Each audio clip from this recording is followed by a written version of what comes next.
CM Revanth Reddy ప్రభుత్వం ప్రవేశపెట్టినటువంటి budget అంకెల గారడి అని అన్నారు మాజీ మంత్రి సత్యవతి రాథోడ్. దేశంలోనే ఇలాంటి మోసపూరిత బడ్జెట్ ఎక్కడా లేదన్నారు. రాష్ట్రాన్ని దోచుకోవడానికి అమలు కాని హామీలు ఇచ్చారని తెలియజేశారు. 6 గ్యారెంటీల అమలుకు బడ్జెట్లో నిధులు కేటాయించలేదన్నారు. గత బడ్జెట్లో కేటాయించిన నిధుల్లో సగం కూడా ఖర్చు చేయలేదని విమర్శించారు. గత బడ్జెట్లో గిరిజనులకు 10,600 కోట్ల రూపాయలు కేటాయిస్తే అందులో ఖర్చు పెట్టింది కేవలం 3,000 కోట్లేనని తెలియజేశారు. బీఆర్ఎస్ 10 సంవత్సరాల ప్రభుత్వంలో 2 అడుగుల ముందుకు పెడితే రేవంత్ ప్రభుత్వంలో 10 అడుగులు వెనక్కి పడ్డాయన్నారు.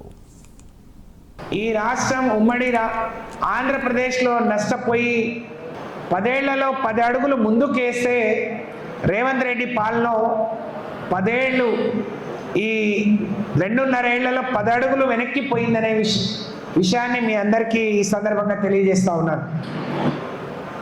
మొన్న 3,24,000 కోట్ల పెద్ద బడ్జెట్ పెట్టిండ్రు. మనం అడుగుదాం, పోయిన సంవత్సరం పెట్టిన బడ్జెట్లో మీరు సగానికైనా ఖర్చు పెట్టారా? బీఆర్ఎస్ ఉన్నప్పుడు చేసిన పనులకు బిల్లులు రాక చిన్న చిన్న నాయకులు, చిన్న చిన్న కాంట్రాక్టర్లు ఇబ్బంది పడుతున్నారు. ఈ బడ్జెట్ 3 లక్షల పైచీలకి ఎందుకు పెంచిండు అని అంటే, ఇందులో 10% వాటా కాంగ్రెస్ పార్టీ కప్పం కట్టాలి. కాబట్టి కాంగ్రెస్ పార్టీకి కప్పం కట్టి మీ పదవులను కాపాడుకునే విషయంలో ఉన్న శ్రద్ధ, తెలంగాణ ప్రజలకు ఇచ్చిన హామీలు నెరవేర్చడంలో మీరిచ్చే 10% వాటాలో 10% అన్న ఇక్కడ మనసు పెడితే, దృష్టి పెడితే, ఆలోచిస్తే బాగుండేది రేవంత్ రెడ్డి గారు అని చెప్పి నేను ఈ సందర్భంగా తెలియజేస్తా ఉన్నాను. ప్రత్యేకంగా ఈ బడ్జెట్ చూస్తే ఎట్లా ఉందంటే మోసపూరితమైన బడ్జెట్ ఇది.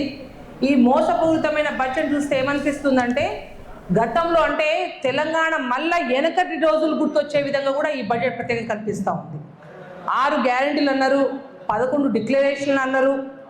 అన్నీ చూస్తే అవి అంకెల గాడిలు ఉన్నాయి తప్ప అంకెలు ఎక్కడా కనిపిస్తలేదు ఏ దృశ్యం కూడా. ఇంకోటి నాకు తెలిసినంత వరకు గత 15-20 ఏళ్ల రాజకీయంలో భారతదేశంలో ఇటువంటి బడ్జెట్ని నేను ఎప్పుడు కూడా చూడలేదు, చూడబోను కూడా కావచ్చు. కాంగ్రెస్ ప్రభుత్వం చూస్తేనే ఇవాళ కష్టాలు, కన్నీళ్లు, కూల్చివేతలు తప్ప ఇంకో వేరే ఏది పేల్చివేతలు తప్ప ఇంకేం కనిపిస్తుంది.